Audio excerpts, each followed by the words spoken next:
Hello and welcome. We'll be getting started in just a moment here. Sorry about any of the challenges regarding registration and whatnot. As a result, we have put this class available online and we're live streaming it on our YouTube, and we'll begin in just a moment here.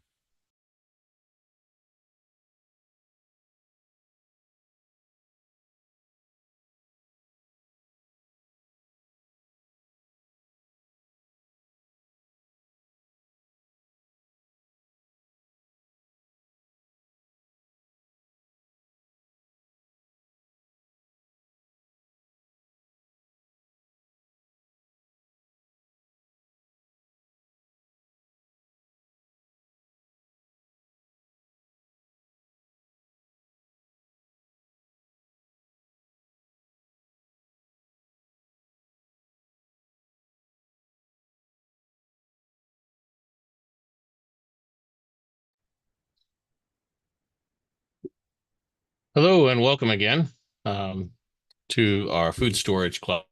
I am Lonny Ray Williams, president of the Independent American Patriots, and thank you for joining us. We'll be going through a food storage class that my wife and I put together several years ago. But it's important, given our current world situation, to go over it. We've had a lot of individuals talk to us about food storage, ask us about it, and we figured it'd be great to put it out there for our members, and in this case, to the rest of the world.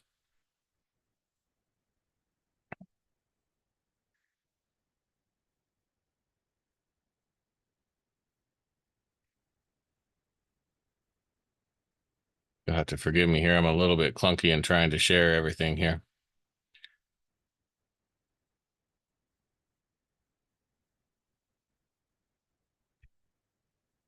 So it looks like there was two lives.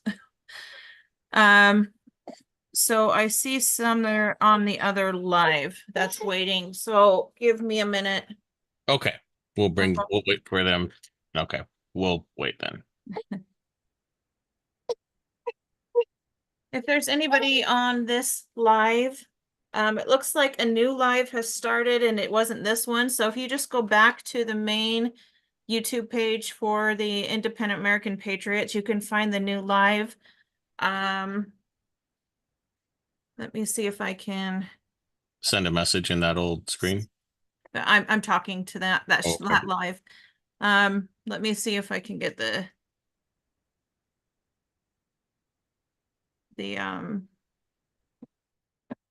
link to this one that's working. Hold on one second.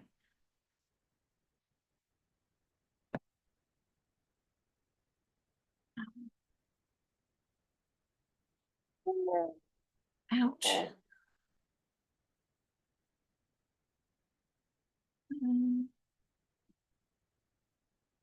You just pull it up on my other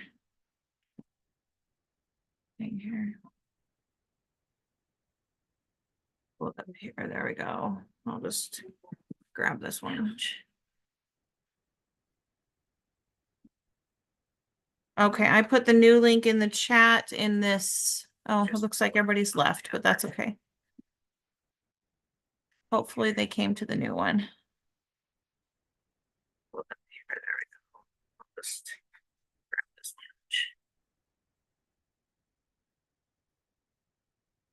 one. Okay, I put the new link in the chat in this. Oh, it looks like everybody's left, but that's okay. Hopefully they came to the new one.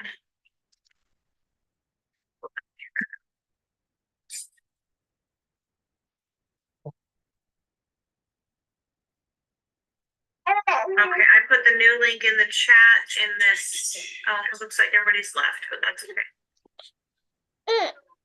That's like the third time I've heard that. I know. It just keeps doing it. Okay. Okay. Put the new link in the chat. Dismiss. Gone. That's the third time I've heard that. I know. It just keeps doing it. Okay. I think we're good. All right. Sorry, Welcome. everybody. Sorry about that. We will start over. Some of you were on I didn't know that there's two live streams. Once again, I apologize. This is the first time I'm doing this. So it might be a little bit clunky, but I hope to present a good class for you. So thank you and welcome to the Independent American Patriots food storage class. This is our hold on just a moment. Gonna mute you, Leslie. Um, this is a class my wife and I put together several years ago when we were doing some town halls and classes around the counties around here. And we've had a lot of individuals express interest on where they get started in preparing for challenging times. And we figured that this is a great class to start in, and it's something that everybody, I believe, can benefit from.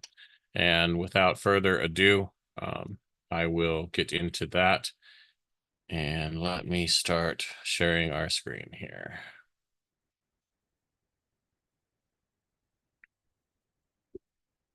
All righty.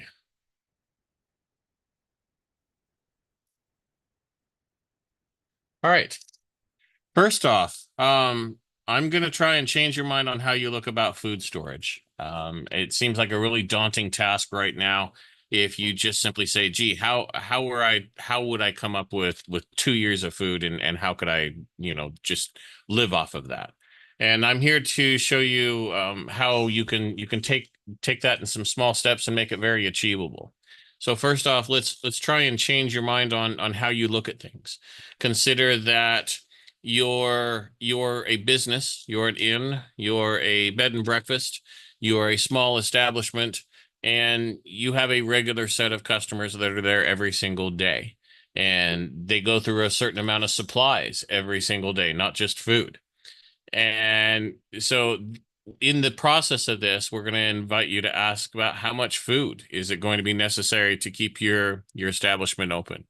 What types of food are regularly available and can be supplied to your customer base and that they'll enjoy and eat? How are you going to make the food? And of course, how are you going to stock the food? Where's it going to come from? But also, how are you going to store the food? These are some things that I'm going to invite you to think about as we continue down our journey. Now, first off, you're the boss. You have a home dining establishment where you expect to be able to serve 3 meals a day and to the average number of customers for quite a while. You know that the supply disruptions are prevalent and prices are only going up from here. You have some regular customers and those who may find their way there. It's time to make a few business decisions. And this is how we're going to go ahead and approach this concept. But before we continue on this, and before we go down the path on any of our meetings, we start our meetings with a prayer and a pledge of allegiance.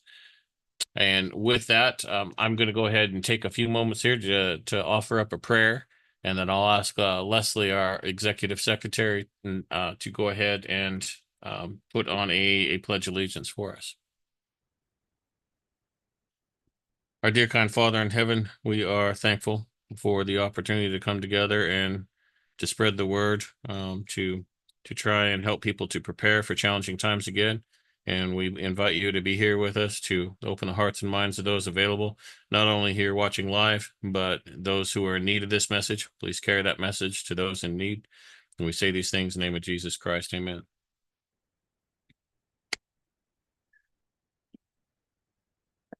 All right, Leslie, would you like to um, let me get out of there, stop sharing. And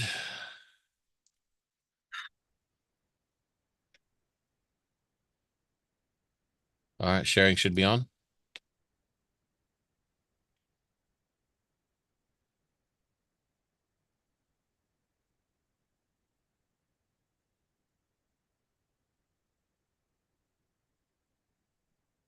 We'll be recording the meeting here and keeping it so that other members can view it as well. No, no.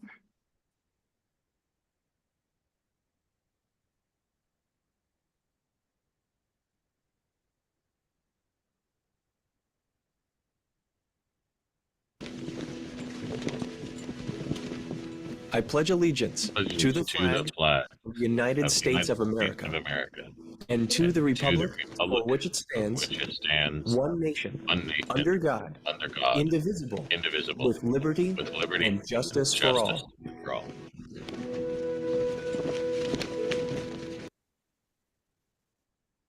All right, thank you very much.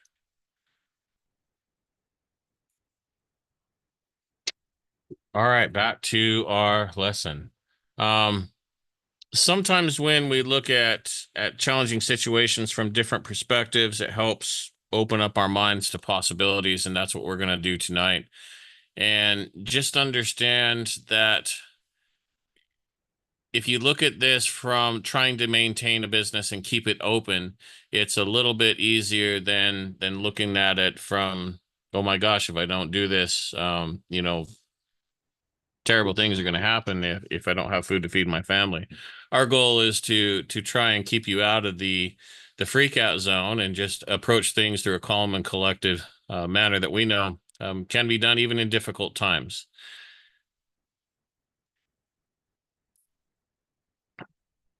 So the first thing to understand is that you are already open. You you're already feeding these customer base.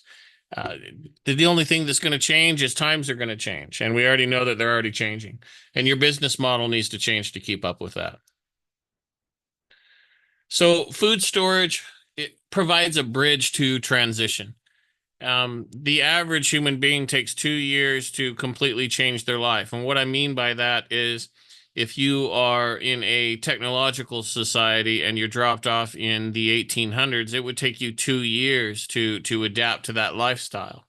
Vice versa. So whenever you're going from a completely one type of life to another, it takes you 2 years to adjust to your new norms. So food storage just provides a bridge to the other side. Um, so your current establishment, if you look at it, looks like a nice fancy diner. You have your friends over, your neighbors over at any point in time. You don't worry too much about it. Things are expensive, sure, but we can go to the grocery stores and we can keep it open. But your future establishment is going to look a little bit different. You might not have a big diner sign on the outside. You want to, make it look very inviting for various reasons. But your store nonetheless is going to stay open. And despite what it may look like and whether you have availability to electricity or not, and those sort of situations may change, but through it all, you want to make sure that your establishment stays open. So how we cook and how we do things may change because the world is going to change. But if you have a plan to make it through that transition, you're going to be way more successful than anybody who obviously hasn't planned at all. Now, our program is based on a food storage book or a compendium, and it's several food storage programs, many in fact, that are all put together under multiple tabs. Now, for those members who have registered for this class and wanted to participate in this class, through the email that you registered, we are going to be sending you the digital compendium, access to all of these, so that you just have those. Now, we also will have an option that we can print a book, assemble a book for a price, and I don't have that in front of me, and I'll get to that in just a moment. We'll get to that in the program. But so we have an option that we are going to print the book and make it available for members. We can't offer that to the general public because it's just such a huge thing, but we will do it to members of our organization. And then for the second class, which is a deep dive into this entire book, that is closed to members. But so for those members listening here, that's where we're going to be able to go into that book on a more in-depth basis with you. We're going to highlight a lot of things and teach you. Even if you don't have it, you're going to learn something tonight. But just so for those who are going down this program and want to get heavily involved and learn more, we're going to have a lot of one-on-one time together and availability to personalize your food storage and help you out there. But these are just some of the programs that are available in that book. And I will be highlighting some aspects of food storage tonight. So let's consider who your customers are and understand that the way life is now is not the way that life happens in an emergency. We can see in a hurricane area where your neighbor's house might be completely wiped out and they need to stay for a little while. They don't mind helping out and taking care of the chores just like everybody else. But they're going to be traumatized and their capacity to do things might be diminished than other people. But it might be helpful for them to stay busy and to stay focused and picking up with daily chores and cooking and different things like that might help keep them focused on important things and providing them access to do things to file insurance claims and whatnot. It all depends on your circumstance. We may find a certain situation where there's civil unrest and the supply lines completely collapse, or a Great Depression era financial collapse to where nobody can afford anything and the supply lines are all but non-existent. So with that in mind, your customers first and foremost are the tavern keepers. Your family needs to eat. It's your land, your preparedness. You need to make sure that you have plenty of food, the foods that your family will eat and like to thrive for the foreseeable future. Now, who else might come in? Those live in help the neighbors. Also, you might have bartering travelers or those just passing through delivering supplies to help out. What can you trade to go back and forth to help your situation and help their situation? It's all about mutual aid. Depending on how long the situation is, you might have, caravans or seasonal migration. Supply lines may eventually be established. These are all things that, depending on how long the situation or emergency lasts, you need to be prepared for. Excuse me.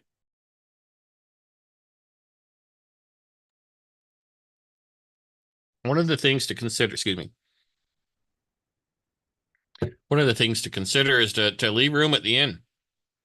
You never know who's going to be coming, and you never have the mentality that you're going to go at it alone, because nobody can survive alone, but you have to be picky and choosy as far as who you're going to allow on your property or where you're going to allow them. There might be staging grounds to where you have a campground to where people can stay for a little while, but you don't let them into your house. There's certain things that you want to consider, but consider a wide variety of people who may or may not be eating at your inn.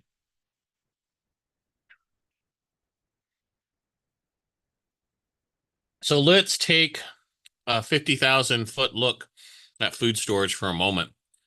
And let's take a look at just some basic things for all food storage programs, no matter what. First, stock up on foods that you and your family eat. There's a mentality among some people that they're going to buy, dehydrated packets, 1 month packets from different companies, and don't, I'm not trying to knock them, because there's a place for that type of storage. But if you've never eaten that type of food, dehydrated food that needs to be reconstituted and put together, and you go from your current lifestyle suddenly into that for 6 months to 3 months at a time without some sort of transition, your system may rebel. Your family may rebel. You yourself may find that you just don't want to eat what you have because you're craving something that you went cold turkey on. So stock up on foods that you eat. It's going to be critically important. And if you can't store the foods that you eat, you seriously might want to consider changing your diet to be able to store foods. Um, Otherwise, you just take away the ability to be prepared. McDonald's does not last that long in the freezer, I don't think.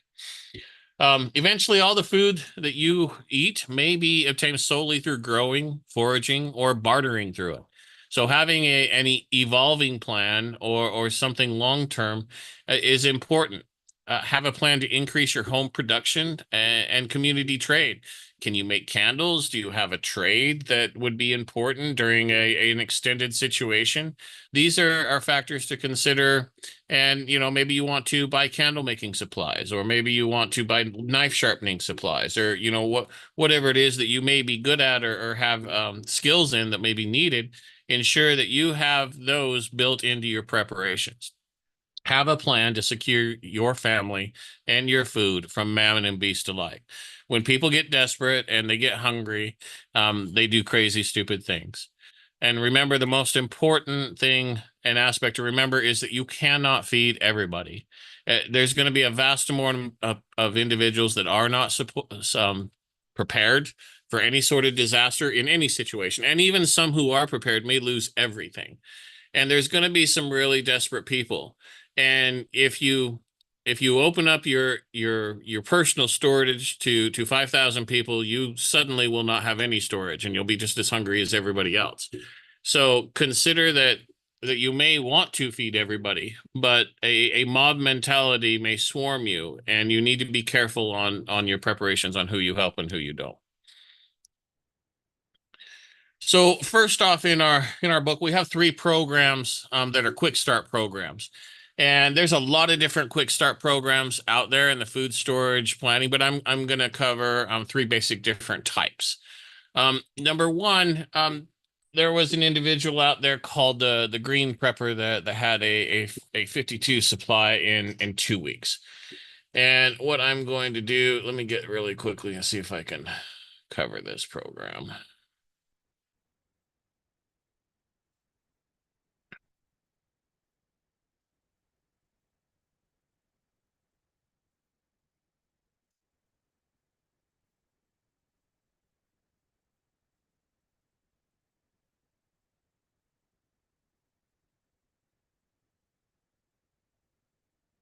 Well, I'm not going to be able to share that screen right now, but so I will be able to. I'll read the program. Basically, the 52-week program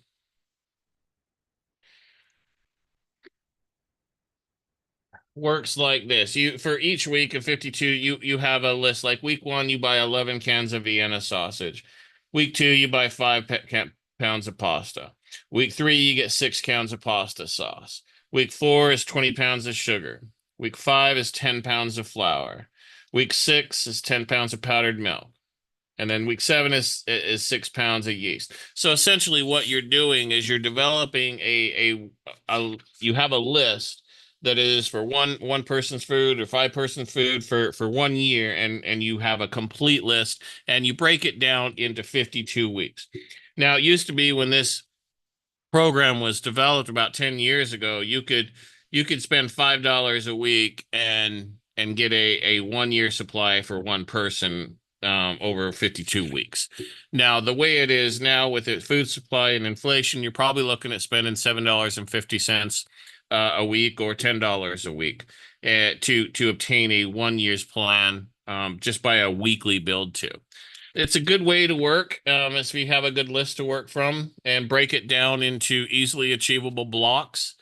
And this is considered block prepping.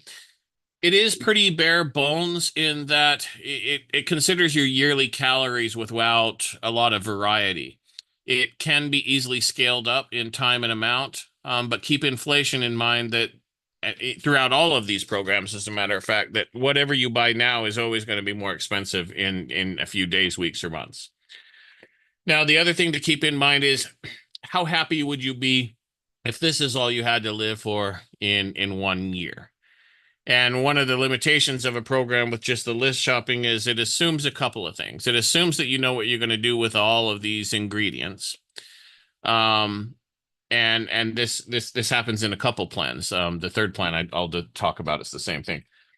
And it also expects you to not have a lot of wastage or anything to meet those basic calorie needs. One of the other challenges that you're going to have is that with these programs, there's not a lot of variety, and so over a period of time, you're going to get burned out on the same things. To combat this, there's a different program, and I'll get into that next. It's called a 3-month supply in 3 weeks. And one of the cool things I like about this is you have different recipe cards. And these recipe cards will create different things. So, for example, in the recipe cards that I have, like week 1, you get spaghetti dinner for 4. And that's 8 ounces of spaghetti noodles and 26 ounces of spaghetti sauce with meat. And you have the whole recipe on what you do with it and how many cans of everything to make it. And with this, you have a couple of extra things: 2 gallons of water, 2 toothbrushes, maybe some deodorant, things like that you add to this list. And then the next week you go into a different recipe. And that one, that recipe could be like a tuna noodle casserole. First, serves 4 to 6, and then the recipe can go in, and then that you gather that. But what you do is when you go buy that 1 week, you're buying for 12 meals. So 12 meals worth of material when you go buy the stuff for the one. So that each week you're buying a 12 meal supply. And the more recipes that you add into this is you always have a 12 meal supply of those recipes. And this way you're building your food storage by meals that you know that you're going to eat. I like this system. It's very flexible for the individual, and it gives you a different way to build to. You can cover breakfast, lunch, dinner. You can tailor this if there's some items on sale at your local store. You can develop some recipes that would take advantage of that, and then do a build to for that. So there's a lot of flexibility in this system. The last quick start program I'm going to get to is a 1 year supply using a build to plan. There's lots of them out there, and they essentially say here is a list that one person would need for a year to survive. And a lot of these are based on your calories, how many calories you're going to need, how much fat, and not a lot of consideration is given into the vitamin balance in some cases. So make sure that you have some vitamin supplements or things like that to take to just make sure that you're maintaining balance in case some of these lists are a little bit off. Um, but it is a good way to say, look, I need some food supply and I don't have a clue, and here's a list. But just keep in mind and look at these lists. Do you know how to prepare everything? Would you be able to take 20 boxes of spaghetti noodles and some sauce and just automatically know what to do with it? Some people do. But if you've been living out of a box for a long time or restaurants, then you may not have some concepts, and we may need to pick up some skills that we haven't used for a while. Um, You want to so share, honey, you want to share the PowerPoint again? oh yes, sorry, I thought I was. There we are. Okay, so I've covered the 1 year supply in 52 weeks, quick start program, a 3 month supply in 12 weeks, and then a 1 year supply using a build to plan. Next, I'm going to cover a program called, and again, you guys will receive digital PDFs for those who signed up, and for those looking to join up, just go ahead and head over to independentAmericanPatriots.org and sign up, and there you'll be able to find the access and information to where you can get in touch with us and how we can help you out here. So the small spaces and small budgets program. And again, you can look for many of these online and you might be able to find them. They've been around for a long time. The small spaces and small budgets food storage plan was built by a concerned mom. And I like this program because it's a common sense approach. I think I had to move on. Yeah, common sense approach for stockpiling for assumes a family of four right off the bat, two adults, two children. It can be easily expandable. The more children you have or the more adults you have. And it's pretty compact. It's a great way to start out if you have nothing and you don't have a lot of space, you don't have a lot of money. And it's relatively cheap and nutritious, and you end up with a 14-day supply and it's relatively portable. Um, Part of the other aspects of this program, it takes into account supplements. Make sure that you have vitamins on hand, because food storage, living out of a food storage, you might miss a few of the vitamins that you need. And it's just important to, especially in children, to make sure that they have the vitamins that they need to stay healthy. And you don't want to have a vitamin C deficiency or have to deal with scurvy or anything like that if it could be avoided. This program also has some ideas on how to cook without power, how to handle picky eaters, which is really critically important. You want to make sure that if you have somebody with allergies or that has challenges eating certain type of foods, that they're going to be able to eat. Now, if someone's incredibly picky and very spoiled or used to certain things, now may be the right time to start changing your family, even 1 week, 1 day a week, having some different meals out of food storage and out of food storage type foods to prepare people for living out of food storage. Keep in mind alternative cooking safety. If you're dealing with fire, other things like that, and you've never cooked with fire, there's always risk of burns and fire spreading. And the other thing that some people don't consider is fire burns a lot of oxygen and produces poisonous gases. So we want to make sure that we're well ventilated and people aren't suffocating in emergency situations. Conserve the fuel and resources that you do have. Start doing that now. Turn off light switches when you don't need them. Turn things on and off so that you're not just going through so much water. Get used to doing it now. It won't be so much of a jump in an emergency situation. A lot of us just let the water run while you're brushing your teeth and things like that. Just consider different ways. What would you change if you had only 1 gallon of water to live off of per person per day? Consider the basics. Learn to cook from scratch. If you did and have not done it in a while, pick it up. If you've never done it, do start picking it up. You get better with time. Gradually increase your skills every day, every week, every month. It's not a sprint. It's kind of a marathon. Gradually increase the variety in your food storage as well. It's critically important in emergencies that you have some comfort food.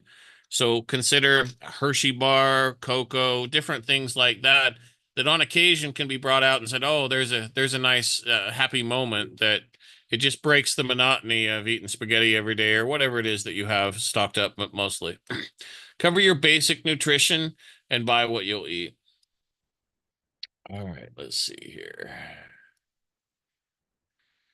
Now, in this program, they cover what's called a basic box. And within this basic box, they have how much calories is stored in the box and protein and fiber, but also it's got some recipe cards and some implements to help cook and other things. And this is great if you want to assemble some boxes in different locations or even, have barter boxes or just building your storage in general. Each box doesn't have to look exactly the same, but can contain a set of meals. One could be a breakfast box or one could be a dinner box. It really just depends on what your family goes through, but it you'll end up with a basic cost for a box, and it's very achievable if you break it down that way. So consider that if you break things down into achievable slices, no matter what type of food storage program you use, it makes it a lot easier. Another food storage program we're going to talk about is a food storage in the home program. This one was originally done in July of 1995, and there's several versions since, but I like this version. And it's pretty simple and not terribly large, but it basically covers the simple basics of if you've never had a program but want to do something a little bit more complex than just the build to programs and things that we've already just discussed. This is a good next step on getting more into thinking about food storage.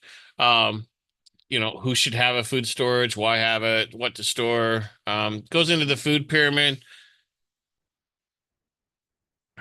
Um, Here it covers, obviously families could store homesteads. It also covers some common sense things to think about. Like on our homestead, we have a variety of different animals, and they have quite a lot of feed that they go through. So we need to make sure that we have feed on hand to keep our animals fed through seasons. Now, farmers usually are fairly resilient and bounce back pretty quick in emergencies. However, it's going to take us a while to find new sources of food from within, our farming community when there's disruptions.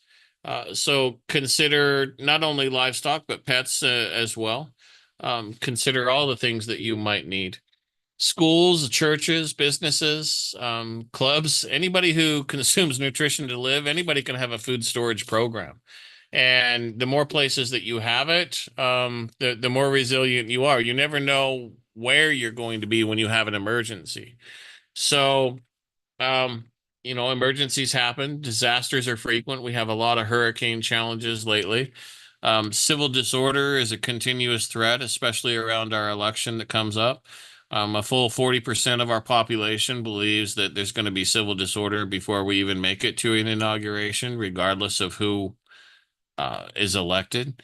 We're on the brink of economic collapse in our own nation. The dollar is not as stable as it once was, and we have an incredible amount of debt and it's, we don't know how we're going to pay it back.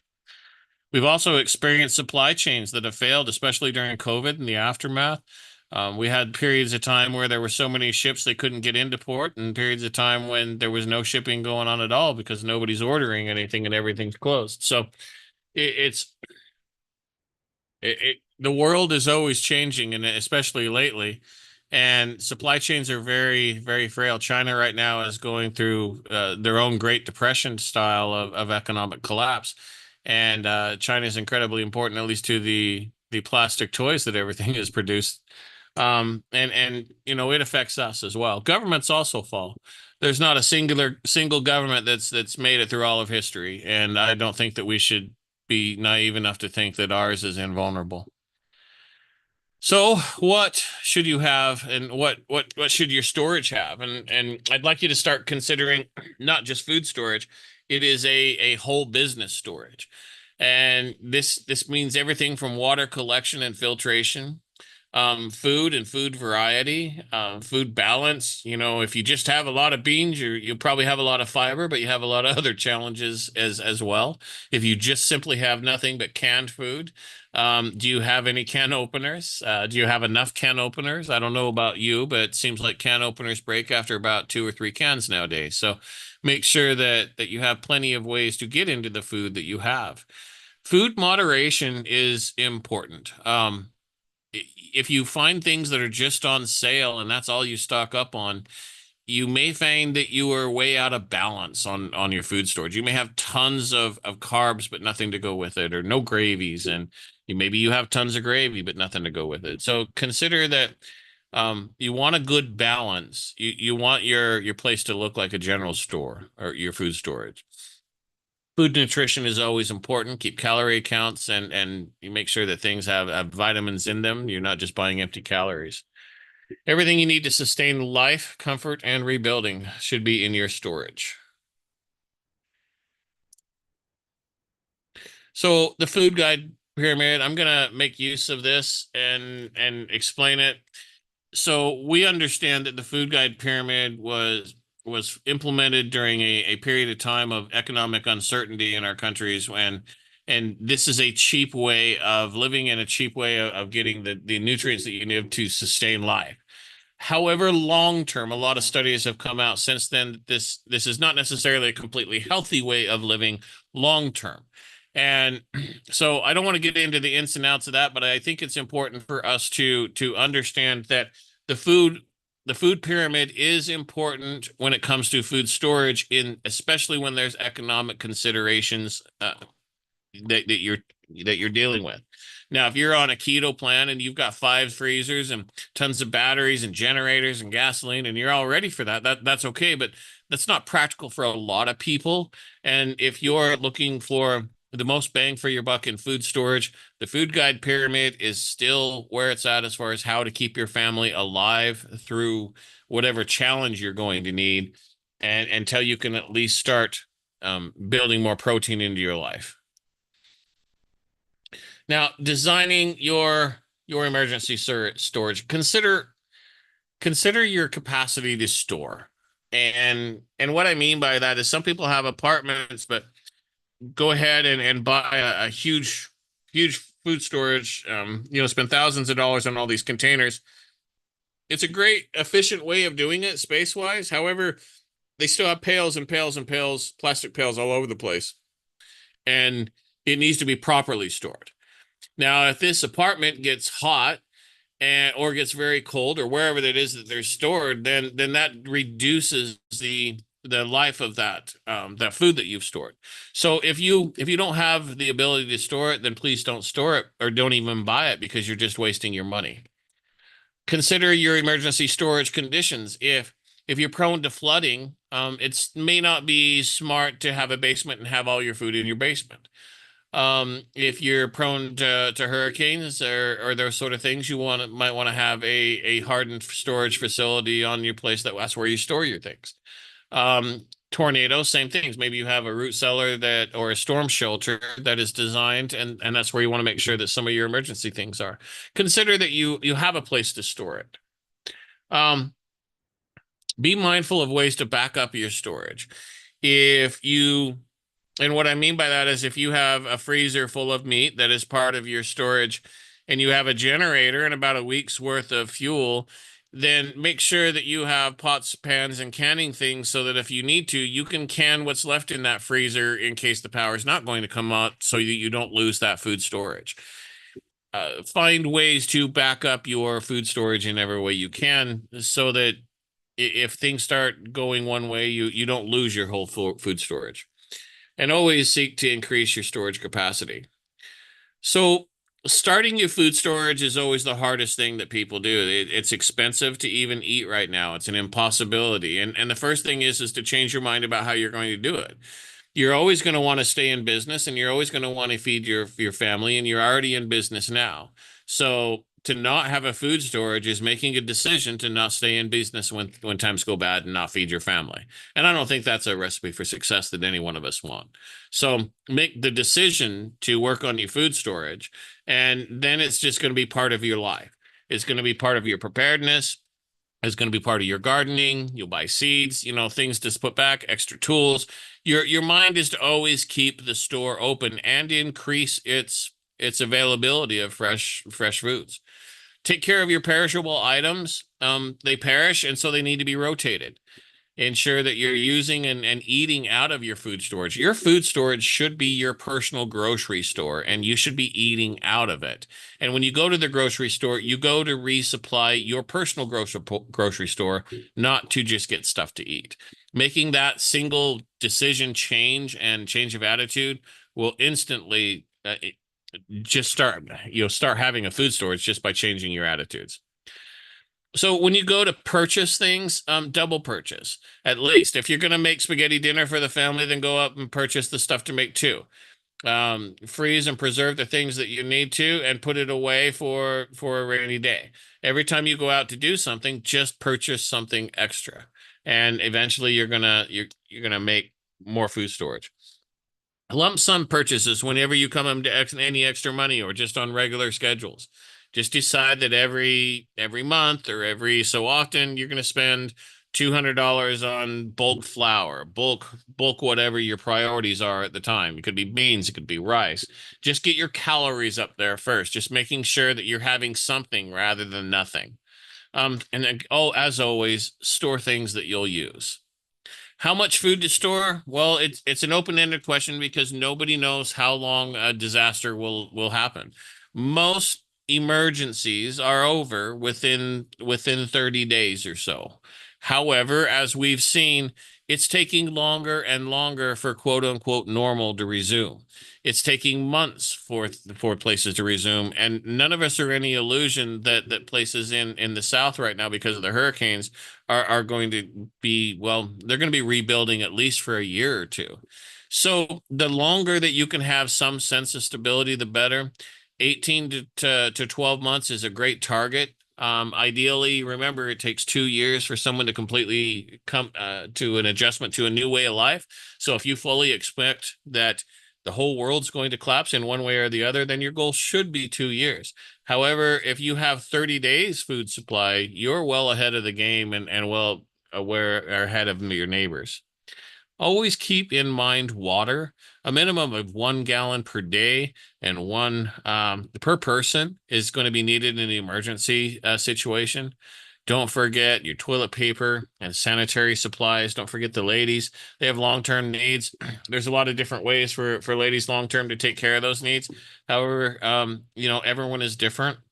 But don't forget to make sure that you have the supplies for babies and ladies and the important people in your life. Also, ensure that medical needs are anticipated. If you have regular medications, try and get advanced supplies. There's a number of companies out there nowadays that can get you emergency supplies of antibiotics and whatnot. So take advantage of things while they're out there. Some considers about your emergency storage. One, keep it above 32 and below 70. You want the middle ground there.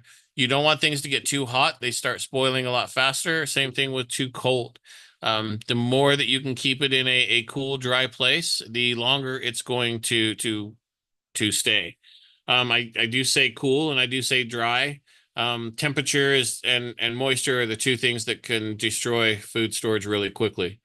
And so with that, you want to keep it clean and inspect it regularly. Make sure that moisture isn't coming in.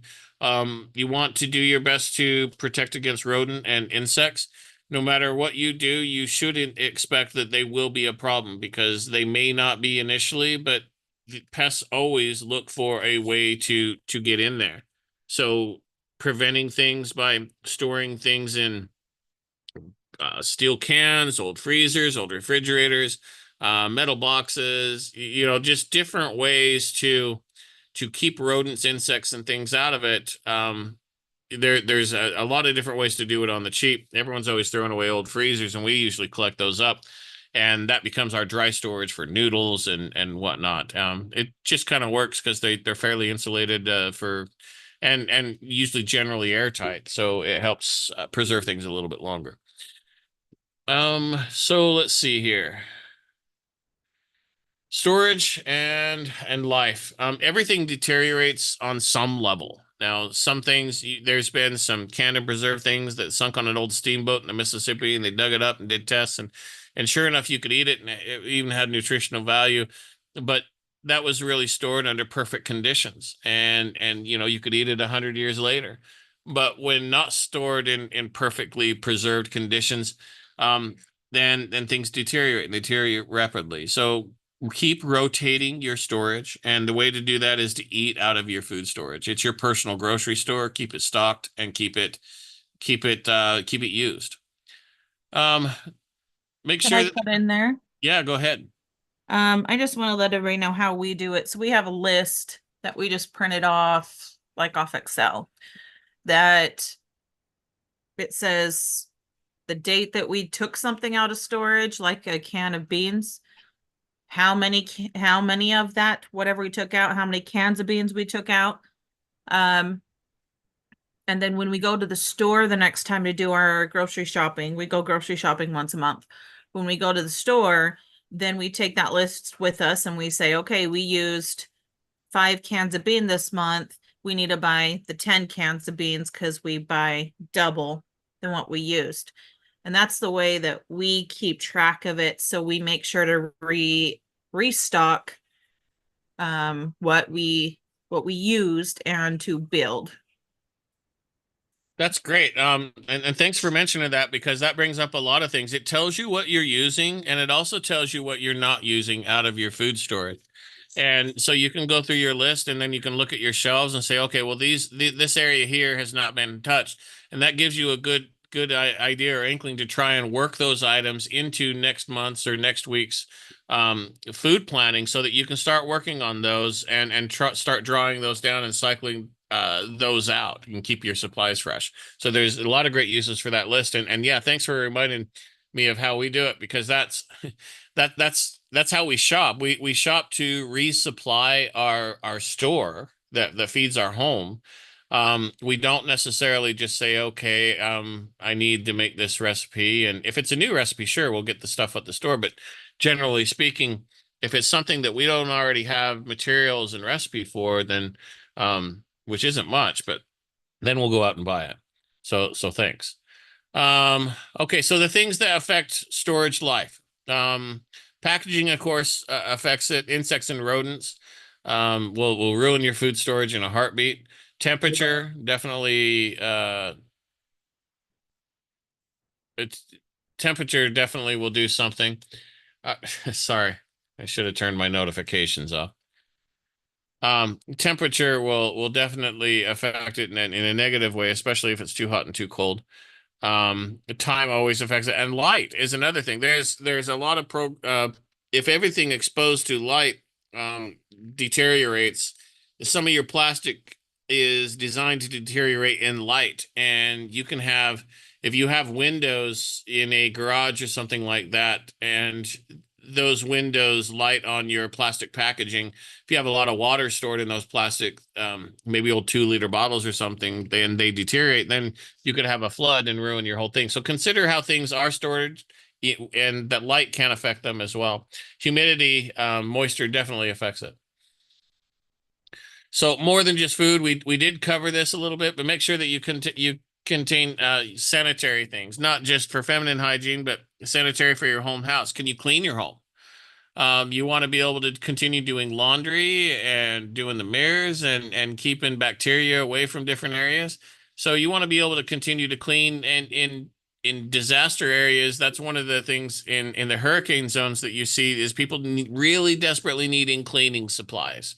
So make sure that you have tons of cleaning supplies, because you're definitely going to need them, because that's how you keep you and your family safe against diseases, is try and keep your cooking and cleaning areas clean.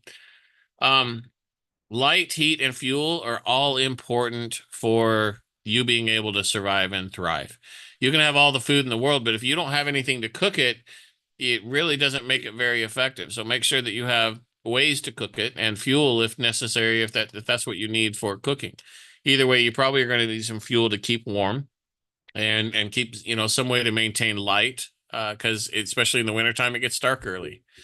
So tools, basic tools like Leatherman's tools, multi-tools, gardening tools, simple wrench sets, hammers, little saws, hand tools, little things to repair things. Basic tools that you'll need in the garden or to work on your car, anything that you do regularly around your home or homestead, make sure that you have the necessary tools to work with or without electricity to help repair and keep your home in shape. And with that, considering tarps and things to do emergency repairs, if there's leaks in the roof or a tree falls on the home, just try and anticipate disasters. If you have a lot of trees, make sure you have a chainsaw to cut them down if they fall down, and different things like that. Your needs will change depending on where you live. Now, home security is one of the most critical things, because if you have spent an entire lifetime saving up for a difficult time and you have had paid no attention to security, then those desperate people who have will come and march into your home and take what you have prepared for. So please ensure that you have a way to defend yourself and your family. But home security isn't just defensive items. It is also making sure that you disperse the things that you have. You can, there's ways to bury things, there's ways to stash things, there's ways to hide things. So ensure that you disperse your valuable things so that if you are robbed of one thing, that you have some sort of backup to make a transition. Don't forget about your automobile. Brakes need to be changed, wipers need to be changed, oil needs to be changed. A lot of things are useful over time. And if you're going to be relying on your automobile for around your farm, um, to keep things going, make sure that you have the essentials to keep your vehicle running. Now, those who are saying, well, what about gas? Well, look, you can have a gasifier and run a gasoline motor off of that, and it's done during the Depression. So for those who neglect your motor and neglect your automobile and neglect a way to keep it going, then that's up to you. You can walk, but there are ways to ensure that you can prepare to stay mobile when needed. And the more you put into your preparedness, the more you'll be ready for whatever happens. There's some people who maybe have a solar system and an electric car that might work for them. There's lots of different things that may work depending on your situation and your setup. And as always, don't forget your medical, not just the medicines you need, but during emergency situations or disaster situations, there's always going to be injuries. There's going to be nails and broken boards, slivers and flooding and just tragedy. So make sure that you are prepared accordingly, to be your own drugstore, to be your own first aid clinic, to be your own medical doctor. There's a great book out there, When There Are No Doctors, and there's another one, When There Are No Dentists, and they're great. If you plan on being self-sufficient, they're great online books that you can get for free. You can even order copies of them, and the more information that you have to cover all of your family's needs, these are things that should go into your emergency storage. So we're trying not to think about it just as food storage, but we like to enter on food storage because that's how everyone comes through the door. But as we start expanding it, we start looking at your whole life storage, like your whole family storage, and that way you're prepared on more terms than just simply food. All right, so in summary, this is going to wrap up phase one of our food storage class, giving you a nice little highlight of what's involved. Each one of these programs, for those who participate in the program, you're not only going to get the digital editions so that you're going to have each one of these programs, but you're going to have the option, for our members to have, we'll be able to print this for you and get this so that you can, it'll be produced and you won't, it's, I don't know, it's several hundred pages. So it's an awful lot. You certainly can print it yourself, and we will get those digital copies to those who signed up for the class. But this is just the beginning. And let's see here. Anyone interested in a more comprehensive class? We're going to offer to print, assemble, and ship the survival food storage manual to those members who are going to sign up for part two of the class and pay for that. which it's a more interactive, and we're going to help you do a one-on-one private, be able to work with you and your specific needs on how to get you started. If you're already there, what to look at, and just work more one-on-one and in a more closed format to where you can feel comfortable asking some questions. We don't want to get too much people's personal information out there as far as who's working on a food storage, who's not. Some people get really closed about this, and you should keep your information close to you. But again, we want to thank you for participating in this, and we hope that you find it useful. I'm going to ask Leslie if anyone submitted any questions. No, not yet. But do you want to give out the pricing? Oh yeah, go ahead. If you have it in front of you, go ahead and give it out. So, second. All right, so for part 2 of the class, if you wanted to just take the class, it's $49. If you wanted just to get the book printed and mailed to you, it would be $79. If you wanted to take the part 2 and get the book, it's $99 total. So those are the 3 ways for us to be able to help you move on.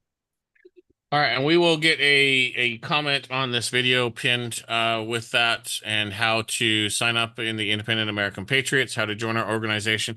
Either way, if you want access to, if you're a member and you want access to all of these, we will give them to you free, the digital side of that, so that you can have those and have this information. We have a wealth of information. The book also has other things like tips on how to cook without power, survival tips. So the food storage book itself is actually designed to go with your food storage wherever it may be, so that in the event of catastrophe, you could pull open this book to say, how do I purify water? How do I cook with the sun? How do I food safety in wilderness cooking? This book has a lot more information other than food storage as well that we throw in. Although the digital edition doesn't necessarily have all that, it does have the complete food programs that we have, and is a valuable resource nonetheless. So either way, if you want to sign up for the second food class, you're certainly going to get all the digital editions no matter what. But if you want us to take the time to print out a manual and get it all hole punched and put together and tabbed out and make it all searchable, then we'll take the time to do that. And again, that's $79. But if you just want to go to the class and do the book, I forget. We'll put the prices in in a pinned comment and go from there. But again, I thank you very much for attending this section of the food class. I hope you've gotten something out of it. We're switching to doing things that we think that people might find interesting and necessary to prepare for challenging times ahead. And we're out there to do some good and help you out. And we hope that you found some value in this. And again, you can follow us and check us out at independentamericanpatriots.org. And we certainly look forward to hearing from you in the future. And with that, if there are no questions, I'll turn it over to Leslie to close us out.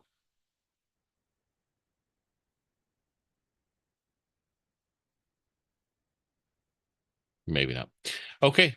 Well, I will go ahead and end this then. She might be dealing with our children at the time. So thank you guys for participating. We will have this available on the YouTube channel. You can go ahead and watch that. And we thank you for your participation. God bless you, and God bless all of those who stand for liberty and freedom. And again, follow us at independentamericanpatriots.org.